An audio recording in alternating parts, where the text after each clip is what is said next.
전능하사 천지를 만드신 하나님 아버지를 내가 믿사오며 그 외아들 우리 주 예수 그리스도를 믿사오니 이는 성령으로 잉태하사 동정녀 마리아에게 나시고 본디오 빌라도에게 고난을 받으사 십자가에 못 박혀 죽으시고 장사한 지 사흘 만에 죽은 자 가운데서 다시 살아나시며 하늘에 오르사 전능하신 하나님 우편에 앉아 계시다가 저리로서 산 자와 죽은 자를 심판하러 오시리라. 성령을 믿사오며 거룩한 공예와 성도가 서로 교통하는 것과 죄를 사하여 주시는 것과 몸이 다시 사는 것과 영원히 사는 것을 믿사옵나이다. 아멘. 찬송하시겠습니다. 찬송가 270장 1절과 2절을 찬송하시겠습니다. 찬송가 270장 변찮는 주님의 사랑과 거룩한 보혈의 공로를 우리 다 찬양을 합시다. 주님을 만나볼 때까지 예수는 우리를 깨끗게 하시는 주시니 그의 피 우리를 눈보다 더 희게 하셨네. 우리를 깨끗게 한 피는 무궁한 생명의 물일세. 생명의 구원을 받은 자 하나님 찬양을 합시다.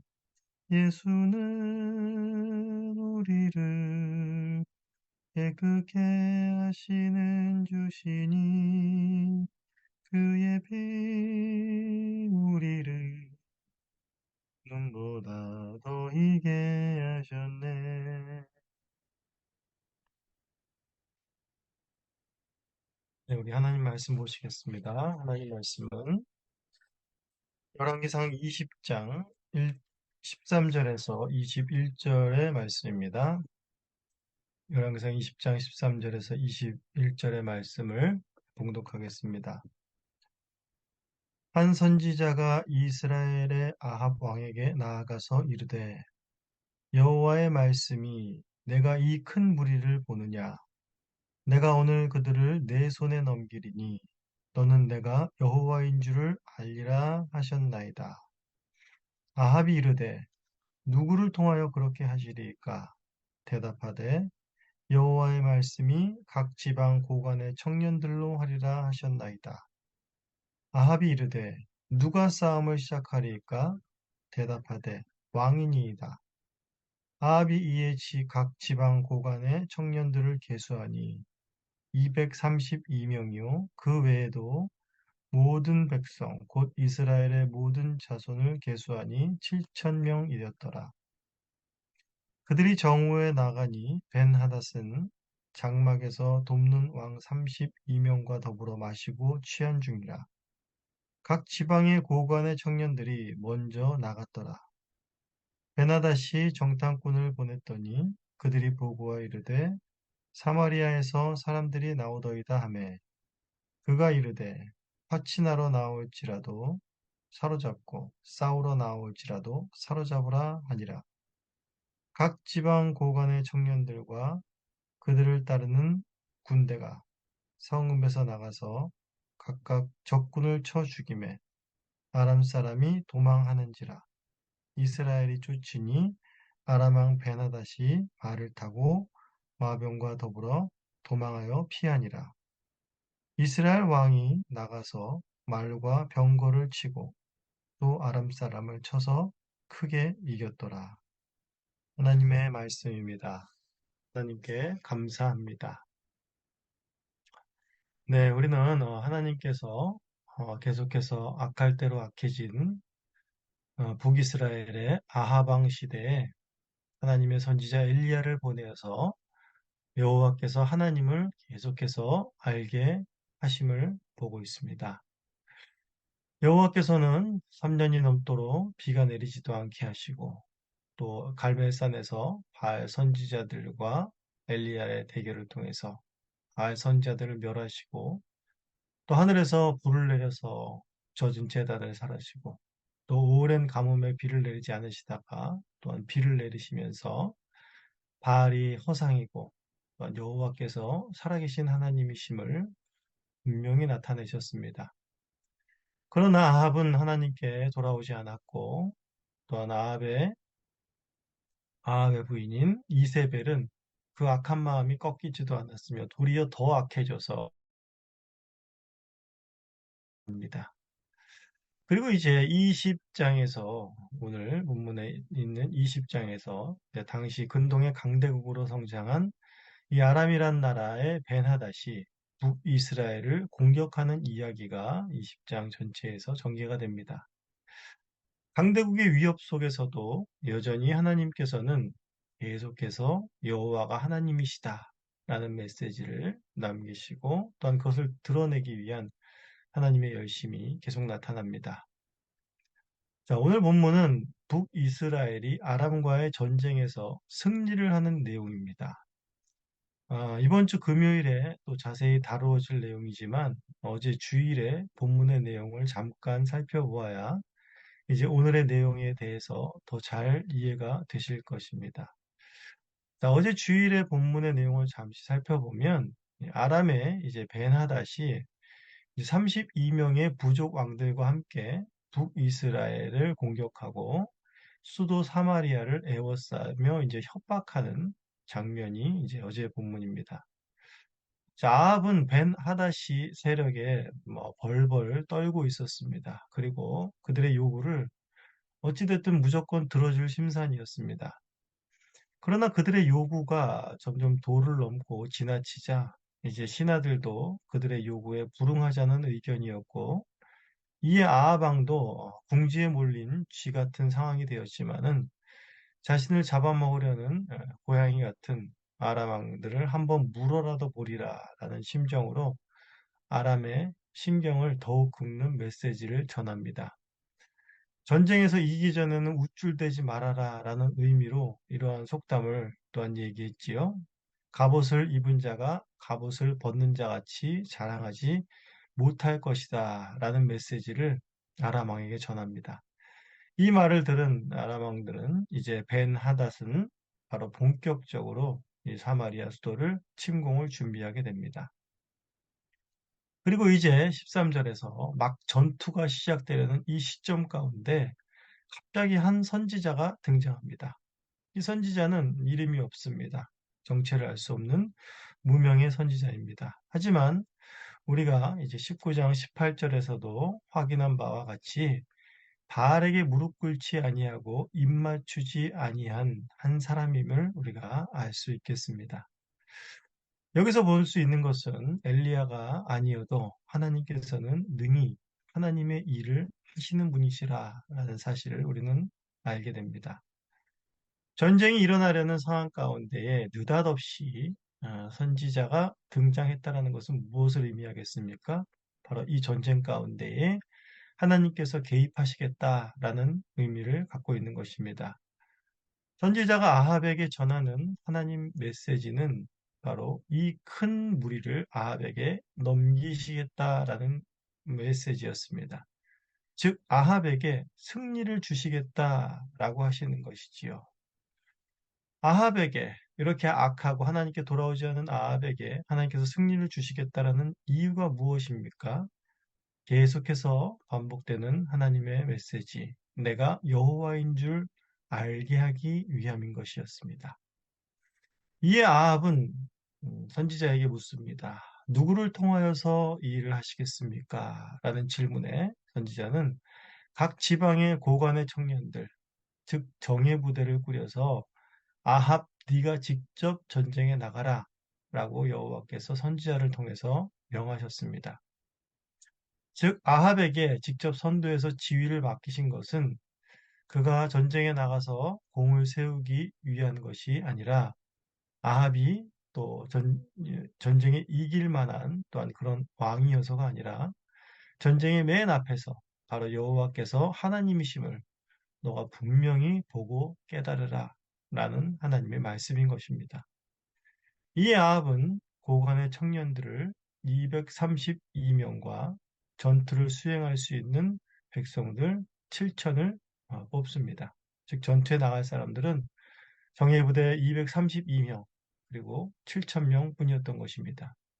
그럼 아람의 군대는 어땠을까요? 이제 뒤에 두 번째 전투에서 보시면 알겠지만 29절에서 보시면 두 번째 출정한 아람 군대의 보병만 10만이 넘습니다. 그러니 이번 출정에서도 적어도 10만 이상은 될 것이고 선지자가 또 말하기를 큰 무리라고 하였습니다.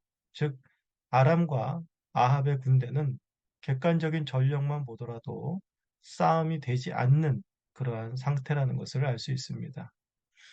이에 아합의 군대 고관 청년들이 먼저 공격을 하기 시작합니다.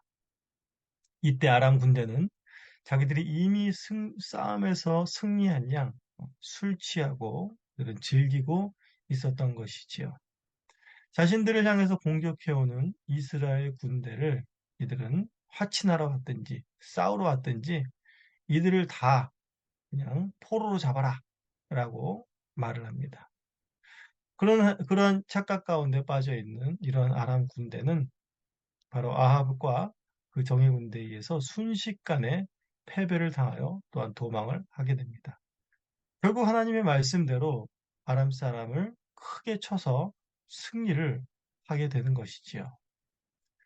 자, 오늘 본문에서 우리가 가장 중요하게 살펴보아야 할 것은 무엇인가 하면 이 전쟁에서 이긴 그 승리의 근원은 아합이 그래도 하나님을 믿었다라는 것이라든지 또한 아람 군대가 술에 취해서 방심해서 너무 교만해서 졌다라는 것이 아닙니다. 전쟁의 승패는 여기서 아합에게도 있지 않고 아람 군대의 어떤 자만과 교만함에도 있지 않다라는 것을 아셔야 됩니다. 이 전쟁은 하나님이 개입하셨기에 승리할 수 있었던 것입니다. 아합은 절체절명의 위기 속에서도 하나님을 구하지 않고 하나님을 찾지 않았습니다. 이 아람과의 전쟁 속에서 하나님 도와달라고 말하지 않았습니다. 그럼에도 불구하고 하나님은 직접 개입하신 것입니다. 왜지요? 바로 내가 여호와인 줄 알게 하기 위해서입니다. 끝까지 패역한 아합에게 하나님은 내가 이스라엘의 하나님이라는 것을 알리신 것입니다.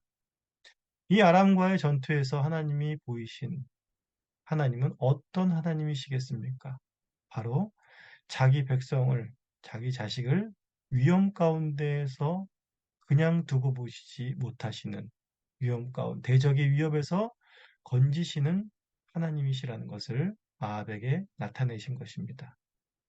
사실 아람을 몽둥이로 사용하여서 아합을 쳐서 정신을 차리게 하실 수도 있었습니다.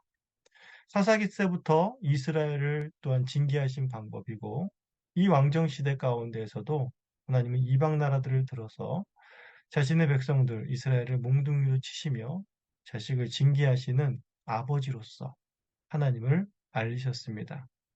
그런데 여기서는 죄에 빠진 자식이지만 강팍한 아합이지만 내 자식의 위험을 그냥 두고 보지 아니하시는 하나님이심을 그에게 직접 나타내 보이신 것입니다. 우리가 부모된 입장에서 생각해 보면 자식이 부모를 거역하고 아무리 자식이 망나니 같이 굴어도 그 자식이 누구한테 맞게 되고 위협에 처한 상황이 되었다고 할 때에 그 자식을 향해서 잘 됐다. 너 한번 고생 한번 해봐라. 너 한번 죽어봐라. 이런 부모는 있지 않습니다. 그 자식이 내 자식이면 그 자식이 악할지라도 먼저 그의 생명을 구하는 일에 앞장서는 것이 부모인 것이지요. 아합과 북이스라엘에 나타나신 하나님은 바로 내 백성을 지키시는 하나님으로 나타나신 것입니다. 악한 대적들이 넘보지 못하도록 이리떼가 양을 잡아먹지 못하도록 지키시는 목자의 모습으로 나타난 것이지요. 하나님께서는 왜 이렇게 아합에게 북이스라엘에게 자비를 베푸시는 것입니까? 그가 회개할 가능성이 있어서일까요? 이러한 사건을 보이시면 그가 하나님께로 분명히 돌아올 줄을 알았기 때문일까요? 내일 본문을 보시면 더욱더 그 사실을 분명하게 아시게 될 것입니다. 하나님께서 이리 하시는 일은 이렇게 자비와 긍휼을 베푸시는 이유는 딱 하나입니다. 신명기 4장 37절에서 모세를 통하여 말씀하신 말씀입니다. 여호와께서 내 조상들을 사랑하신 고로 그 후손인 너를 택하시고 큰 권능으로 친히 인도하여 애굽에서 나오게 하시며 너보다 강대한 여러 민족을 내 앞에서 쫓아내고 너를 그들의 땅으로 인도하여 들여서 그것을 내게 기업으로 주려 하심이 오늘과 같으니라. 하나님께서 대적의 손들에서 이스라엘을 구원하시는 그 이유는 그 어떤 것도 아니고 딱 한 가지였습니다.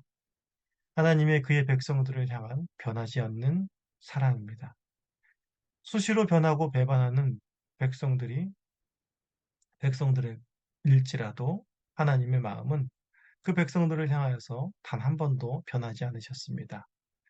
징계하실 때나 부드럽게 타이실 때나 하나님은 그 어떠한 경우에도 그 마음이 변하지 않으셨습니다.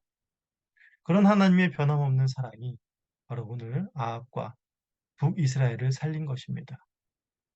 그리고 그 사랑이 오늘날 우리에게까지 이어져 우리가 하나님의 백성이 된 것임을 잊지 말아야 될 것입니다. 오늘도 우리를 사랑하시고 자기 몸을 버리신 하나님의 아들을 믿는 믿음 안에서 우리가 평안한 하루를 보내시기를 간절히 소원합니다. 시간 기도하시겠습니다. 하나님 아버지 감사합니다. 이 새벽에도 저희들을 깨우시고 또 변치 않는 하나님의 사랑을 깨닫게 하시니 감사합니다. 아합과 같은 그런 패역한 자에게도 하나님께서 여전히 살아계신 하나님이시여 여호와가 유일하신 하나님이시여 하나님은 그의 백성을 보호하시고 지키시는 유일한 하나님을 나타내셨습니다. 하물며 또한 이 새벽에 하나님을 바라고 하나님을 의지하는 주의 백성들에게 하나님은 얼마나 그 백성을 사랑하시고 지키시기를 원하며 오늘 하루의 삶을 또한 보호하실 하나님이신지를 알게 됩니다. 오늘도 그 하나님과 동행하면서 이 하루의 삶이 주 안에서 평안한 삶 되게 하여 주시옵소서. 감사합니다. 예수님의 이름으로 기도합니다. 아멘. 우리 다 함께 주님께서 가르쳐 주신 기도로 대화를 마치겠습니다. 하늘에 계신 우리 아버지여, 이름이 거룩히 여김을 받으시오며, 나라가 임하시오며, 뜻이 하늘에서 이루어진 것 같이 땅에서도 이루어지이다. 오늘 우리에게 일용할 양식을 주시옵고, 우리가 우리에게 죄 지은 자를 사하여 준 것 같이 우리 죄를 사하여 주시옵고, 우리를 시험에 들게 하지 마시옵고, 다만 악에서 구하시옵소서. 나라와 권세와 영광이 아버지께 영원히 있사옵나이다. 아멘.